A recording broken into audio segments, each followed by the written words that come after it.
So hello guys, and welcome to another video. And over the past few months, there have been quite a lot of announcements related to the Mario franchise in between the June and September directs. And it's kind of within sharp contrast of the past 2 to 3 years for Mario kind of before this, where there were fairly long gaps in between games. I mean, sure, they were only like a few months, or I guess like maybe a little over half a year at some points. And I mean, that doesn't really sound like that much at all, especially when comparing it to other game franchises. But it was a lot different from the release schedule of Mario over the past, like, decade, because there usually were games releasing, like, much closer together, and multiple games at a time releasing in a year. So it did seem like it was slowing down a little bit, and people either thought it was due to the pandemic, which is definitely a plausible reason why this could have happened, or the fact that it was kind of nearing the end of the Switch's lifespan, which we now know wasn't the case because it kind of is the end of the Switch's lifespan and they are still releasing a lot of Mario games. So I think it was mostly due to the pandemic, or there could have been other reasons involved that I'm not too sure of. Maybe they were kind of gearing up for the movie to release all of these games. That could have been a possible reason why, but it just seems like now that there's so many things releasing, like all areas of the franchise seem to be getting some sort of game, or at least the ones that haven't had too much of a spotlight over the past 2 to 3 years, or certain parts of the franchise that really haven't been touched on during this generation in general. So with all of this stuff happening in the franchise right now, it really seems like this is one of the best possible times to be a Mario fan. Just like with all of these things releasing and everything, like not just games, like the games are already excellent, and the fact that we're getting so many of them is crazy. But there's also a lot of other things kind of contributing to this. So the first thing that I wanted to bring up is the movie and the theme park. So the movie, well, I mean, it does have some flaws with the pacing and different things like that. It's not perfect. It is still a pretty good movie, and it was pretty faithful to the source material, and there's a lot of things that it did right, and it is definitely one of Illumination's best movies. I'd say between that and the original Despicable Me. So the movie ended up being pretty well, and I hope we get more in the future in terms of sequels, and just as a Mario fan, I loved it. Like, even as just a regular movie, it still is a pretty fun watch. So it's great that we ended up with a successful and fairly good movie. And then we're also getting, like, the theme parks as well, like in Hollywood and in Japan. They already opened the Super Nintendo World at Universal Studios, and that's a pretty cool concept and everything with how they kind of incorporate the Mario world into a theme park. And they're also opening up a location in Orlando in a couple years, so that's pretty exciting to see. And they pulled it off really well from the videos and reviews that I've seen. So it's really cool that they're kind of pushing that, like, all of those experiences, like, outside of gaming for Mario. Almost similar to what Pokemon has been doing over the past 2 decades. But Mario seems to be kind of finally making that jump and doing more than just games, and kind of expanding upon that. Obviously, the center of everything is the games, but it is cool to see that they are doing more than just games, because it seemed like for some points in the Mario franchise, they weren't really doing too much outside of games and merchandise. So yeah. And moving on to the games, like I said, it seems like they are kind of hitting most areas of the franchise, and it seems like we're really getting the best possible outcomes when it comes to each part of the franchise that they're representing right now. So with 2D Mario, we're getting Super Mario Bros. Wonder, which is on track, like from what I've seen so far, to be one of the best 2D Mario games.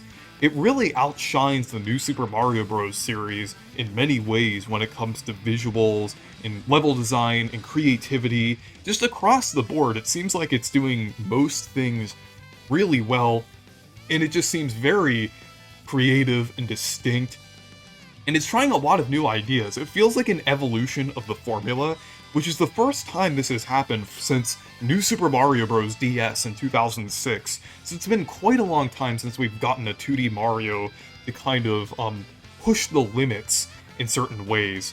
And then, on top of that, we're also getting 2 remakes of Mario RPGs. So, Super Mario RPG was already pretty unexpected and pretty crazy of an announcement because of the fact that Nintendo neglected that game for so long, so it's already crazy that we got that. But we're also getting a remake of Paper Mario: The Thousand Year Door only a little while after that, which is just insane. Like, I did not expect them to go that far with the RPGs, because this is especially exciting for me since I've loved the Mario RPGs for a while, especially the older Paper Mario games. So it's just really nice to see that they're finally returning to the roots of the Mario RPGs, which is something that a lot of people have been wanting for a while, Paper Mario fans and Mario and Luigi fans alike.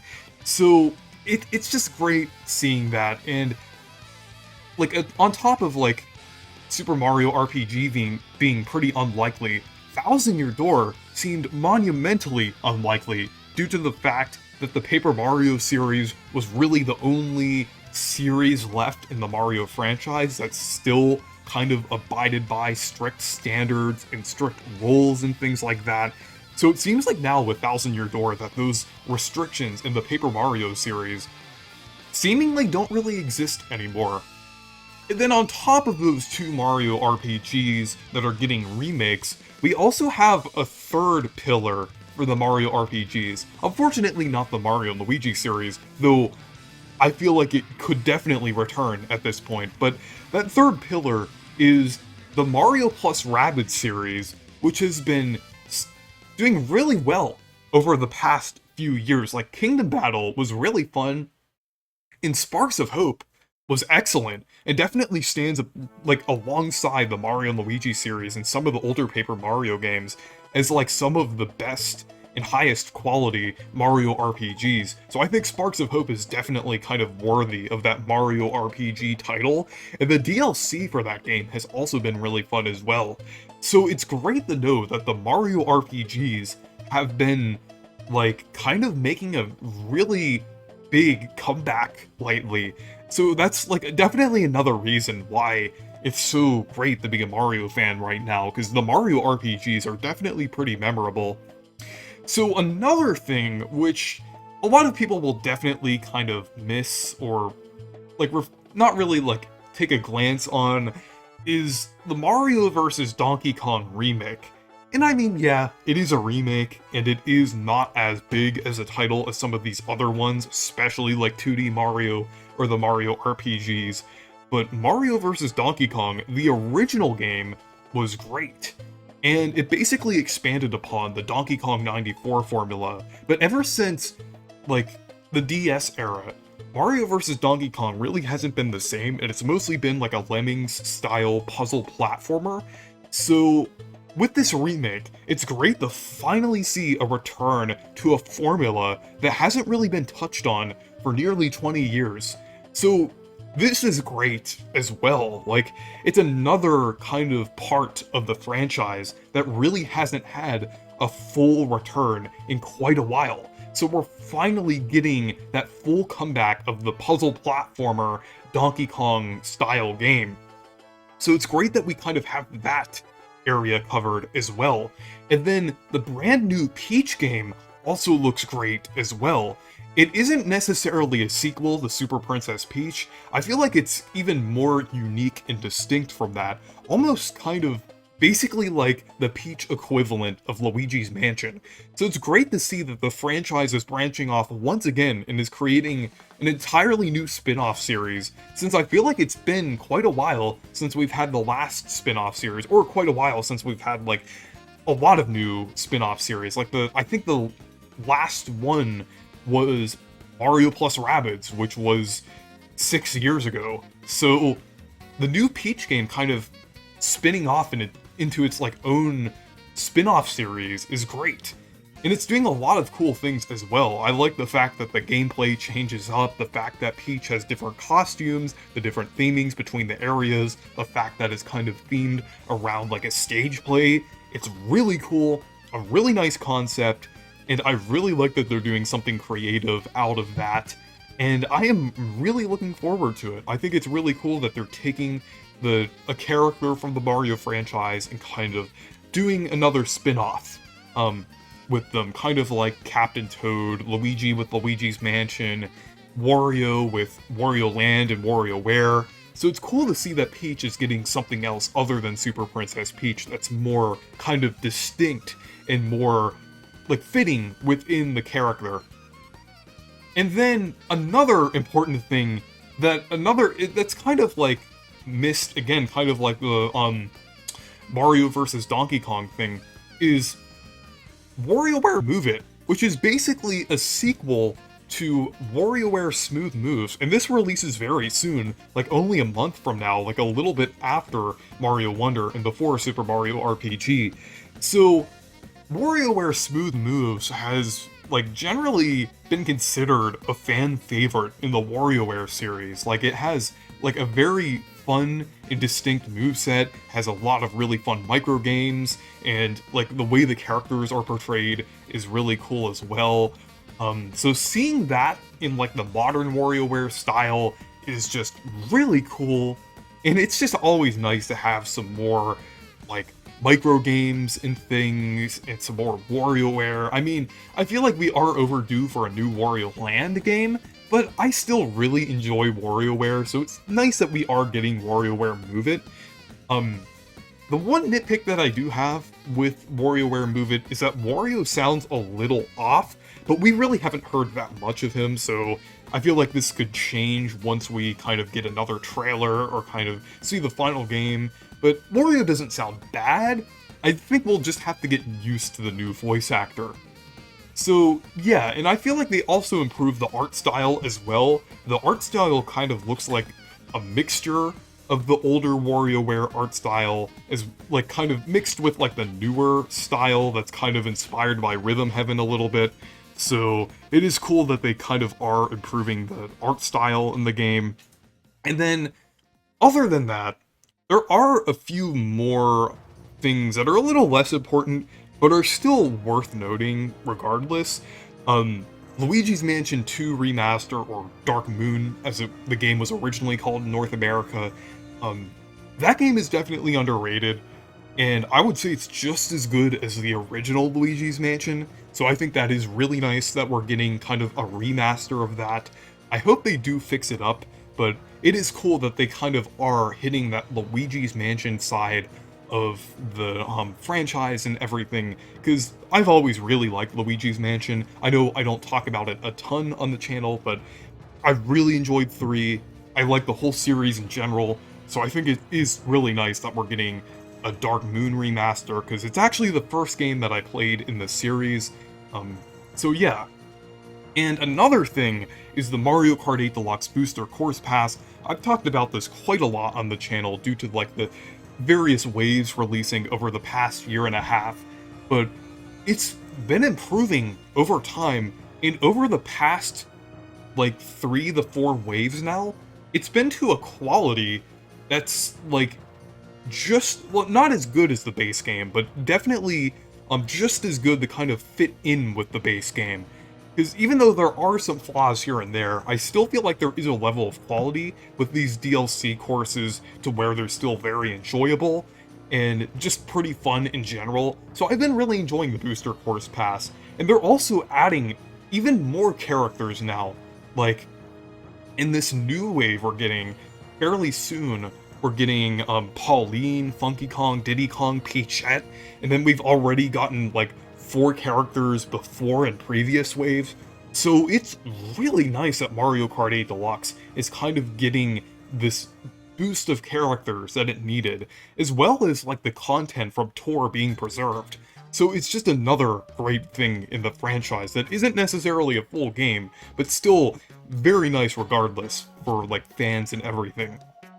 So another thing that happened a couple years ago, but kind of paints a good image of the future of this specific series, is Mario Party. Since Mario Party has a very good chance of sticking with its original formula because of superstars, and especially because like a lot of other parts of the franchise are like kind of sticking to their original formula as well, and also kind of expanding upon it in certain ways, like how Mario Wonder is kind of doing an evolution to the formula. So I think the next game will definitely kind of be in line with either Superstars or that original formula.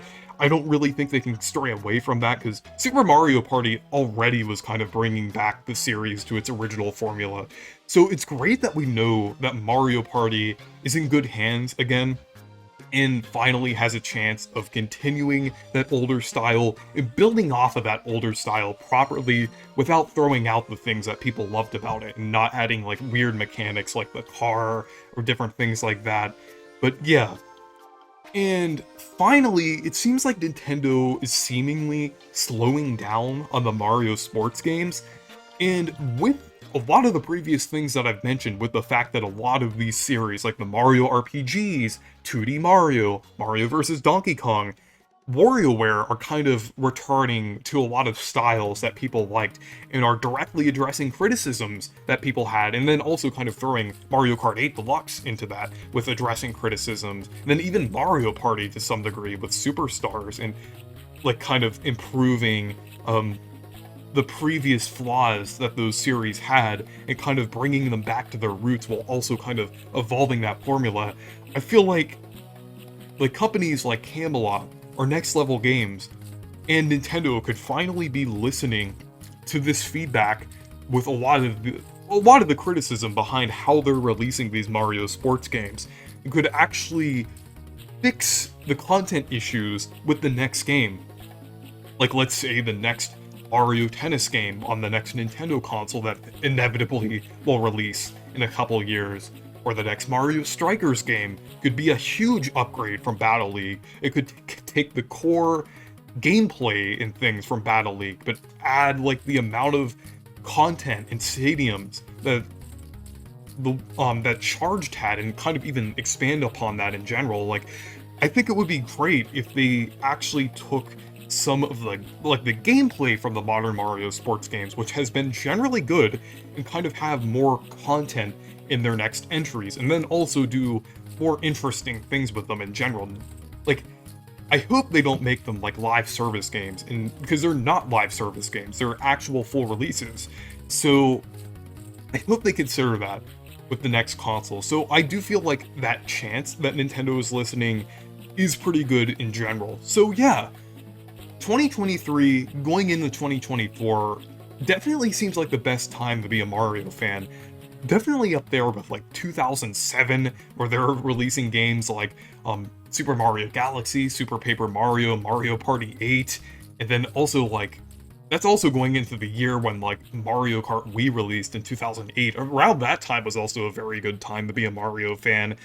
And yeah, it just seems like now is just like a better time than ever, just with the fact that they're touching most sides of the franchises in the best ways possible.